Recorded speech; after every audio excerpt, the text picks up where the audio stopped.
Hi, and welcome to another episode of Rolling with a White Belt. I'm your white belt, and today I'm going over my good things for my role and my lesser things. So take a nice cup of tea, sit back because there's gonna be a lot of things to talk about. So first off, we played a little bit of reverse de leva in the technique part of the video, which won't be seen. I'll just go over the rolling. I managed to sweep and come up. He just sits down basically. Here I go a little bit past the main line, so I feel I'm threatening to take my back, so I try to pull out. He goes on top.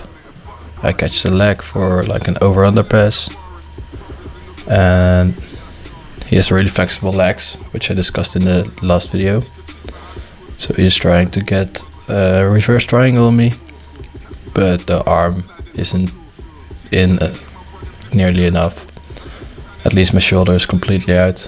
He scrambles, and I can go to like a double leg position, press my hips up really well, and now I solidify the pass. It was a good scramble, but I'm nearly not done here. Try to get some good head control and a knee on belly because he has really flexible legs. I always struggle against this opponent in this position, so it's a good place to learn a lot. I switch my hips here just to prevent him from going over with the legs, but I really am not attacking yet. Here he's going for a sneaky buggy choke, which he pulls off often. He got his leg over, but I posture up because if I go too much to the front, which is seen in the Thai Rulitodo match, I believe, at Combat Jiu-Jitsu. So I go for a knee on belly, and he recovers his guard. I go back from here. I set up a pass. I usually go for a double underpass, but this time I want to go for an under-over. Again, grabbing the knee. As seen, here are flexible legs. I should have passed to the other side, I believe, here. But either way, seems like I got it. I want to work on my on chaining my attacks more. So that's what I've been doing with another teammate. So maybe next video we'll go over that. Here I hold my position. He tries to bump me. Tries to go for half guard recovery. I still haven't done much of attacking yet. Here he goes for a reverse triangle again. And I don't know if he catches my hand. Yeah, there I got my hand out, so it's just my head now. It's really annoying. He got strong legs. So I try to push it out. Won't come.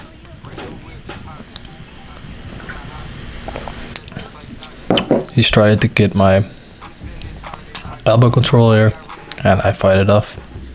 Now I got my head back, so I can look for a mount, and there he goes again. Now he's almost on my back. I give my leg away here. That's really poor decision. Go back to head control, and now I'm in full guard. Try to sit up. He goes for a high guard, or like a setup for the rubber guard, but he has to control my head. Here's my head and one arm. I pop out. Good timing there, really good timing. Back to guard passing, lefts, spin out. He comes up, and I go for the flying Kimura. Yes, this is something I like to do a lot. I can go up and go for the back. Immediately at the Kimura control, really strong control to get the back take as well.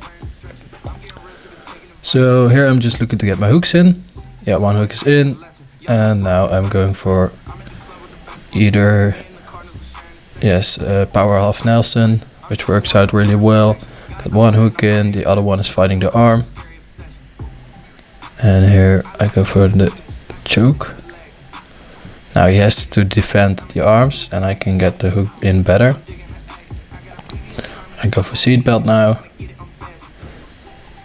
and go for an arm trap. That's something that makes the choke so much easier if you can get the arm. It does a really good job of defending. I try to go for the truck here. Sometimes it works. Just pull the leg under and go for the truck. I'm not that good at it yet, but it's good to practice, especially when you got a lot of time, like we did here. It's free training, so it's not. We don't have to. We can make up our rounds as we go. So backyard. So we have the full control over what we do during training. I go for Kimura here, way off balance. I try to adjust my hips, and it works. Shouldn't go for like a control of one leg, but he decides just to turtle up. Here he rolls over, and I manage to still retain the back somehow. And I believe we just start from neutral.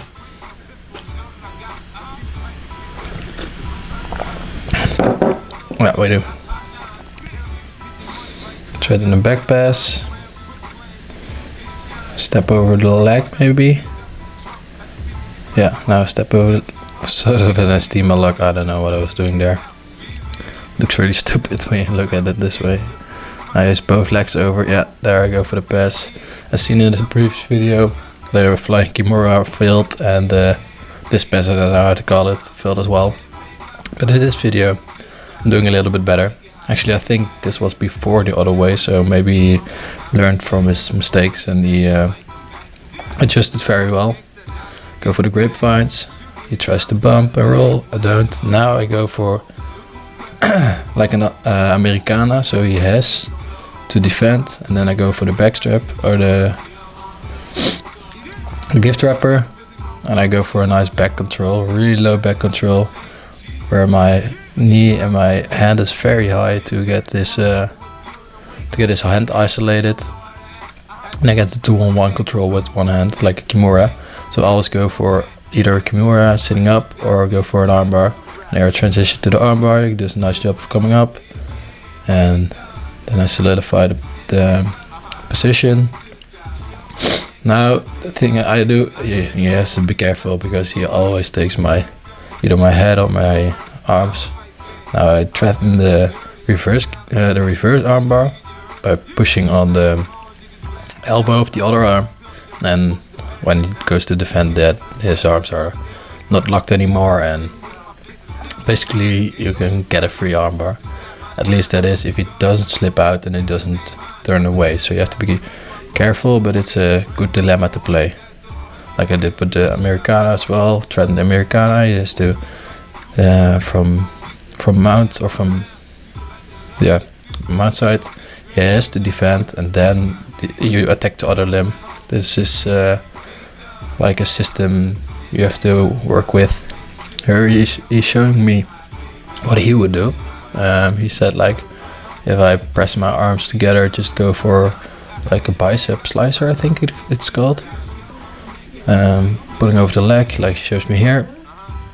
And then, of course, I wanted to try this because someone recently told me, like a friend of mine, he's a white belt as well from Amsterdam. We trained that before the summer, and I completely didn't know how to do it. Here you see me failing it, like he did the first time, and then I bring it over. Yeah, he has to smell my smelly feet there. I don't know if it's the best position for your opponent, but that's what BJJ is about, right? Making other people uncomfortable. So he has a little detail he wants to show me as well with the calf slicer, I believe. Yeah, he's showing me that's basically the same system. Either it's your arm or it's your leg. So really good details from a partner right here. Always good to learn how other people will do in the position. I also explained to him that, like, my way of doing it by going for the reverse armbar, and that's why we learn from each other. It's great to have much more time on your hands to chat and have a little bit of water in between rules, have a conversation, talk about the principles of BJJ, and be really thoughtful of your training and what your opponent is doing, or at least learning from your opponent. So back at it, I go for a double leg control. He just lets me, I don't know why. I go to the side, go for the knee pass, knee cut, and I get a head control here. I've been working on guillotine. Shout out to Daniel de Groot, we're watching his videos all the time.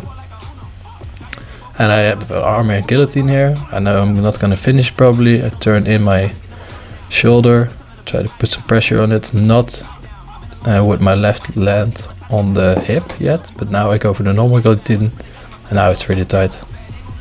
It's really tight. I go to the side and he has to tap.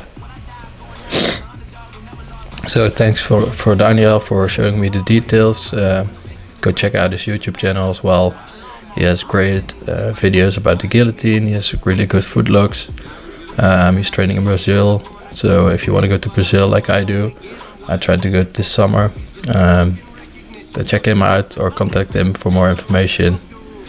He's a brown belt, teaching classes in Rotterdam. So and you can do privates as well with him. Okay, back at it. I'm taking the top position, trying to pass. He has a De La Riva hook here. Try to set a good base and go for the knee slide again. Same pass as last time, didn't work out, but I go back to the knee pass, knee cut. He has a frame, but he doesn't keep his legs there. Look at those long legs, man, it's insane. I can get north-south. He off-balances me here. I go for the reverse triangle, and this is really annoying. This is really tight. I got my arm trapped in between his legs, and he has a good squeeze. So it's hard to get out from here. If you start moving, it maybe even puts pressure even more on. So I always try to chill out a little bit here and figure out if I can get free. Yeah, right here, and then cup the hip with my right arm, which I will not do, or I can't see it. I go to north-south. I found north-south easier with him, but my attacks are more from side control, so I have to be careful not to get his legs involved again. It's a nice opponent to roll with. He tried to bump me. I go for more relaxed, put pressure on his head. He has to move now. Now take the pressure off. Stupid mistake. Should have kept the pressure on. He has to put his arms in. Now he does. Tries to hip. I go out. Lift my hips to get the pressure on again. So far it's okay. I didn't need to go that far back, I think. I either here I trap his arm and go for the other side Kimura, I think. I have it locked up, so I was thinking armbar here. I have his left arm locked up, that's why I sit up here and want to throw over my leg, but it doesn't work out. He doesn't have the right strength though to get over my overhook. So here I'm still thinking armbar, I'm sitting down for it, and he goes the other way. He's really smart in that. And now he basically sweeps me and gets me in side control. So I was signaling to him, okay, let's start from there. I want to work on my defense as well. But we just go from neutral. This time he starts on top. I go for the reverse De La Riva again, go for the back take, and he just sits down. From him sitting down, we didn't train that at all, so I switched too much to the right side instead of immediately coming up. I really need to work on that. Just come up, get to a neutral position, get to a knee slide, get to a good position to pass, because otherwise I just give away my back like this for stupid. But my back takes, or my back defense is really good. At least I try to think that it's halfway decent. Still white belt, so I can't say really good yet, guys. Just turtling right here, going for the leg. Here I have a single leg, trying to go over the knee. Obviously I'm not in good balance here, so I get caught in a high guard, and he trapped my arm. Now I'm really fucked. This was too slow. I was way too slow here. And I'm exposing my neck here, as you see. My arm is gone, so he can go for the guillotine at any time. But he's waiting. Now I really fucked up. He can just flip me, I think. From here, yeah. It just flips me. Get on top of mount. Okay, so how's my mount defense? Oh, I moved back to that side way too much, and now he grabs the guillotine. I was there the whole time. But this is a really strong position. I try to get my leg over his hips, use my other feet now, but that was just way too late. He's cranking on it and cranking on it. We're on the side of the mat, but I think I tap anyway because it's starting to get tighter and tighter. And it's not comfortable, as you all know. So this was my my white belt whirl. Thanks Jurg for training with me. It's always a pleasure to have you in the garden discussing BJJ. And hope to see you next time. Thanks for watching. If you enjoy this, just subscribe to my channel.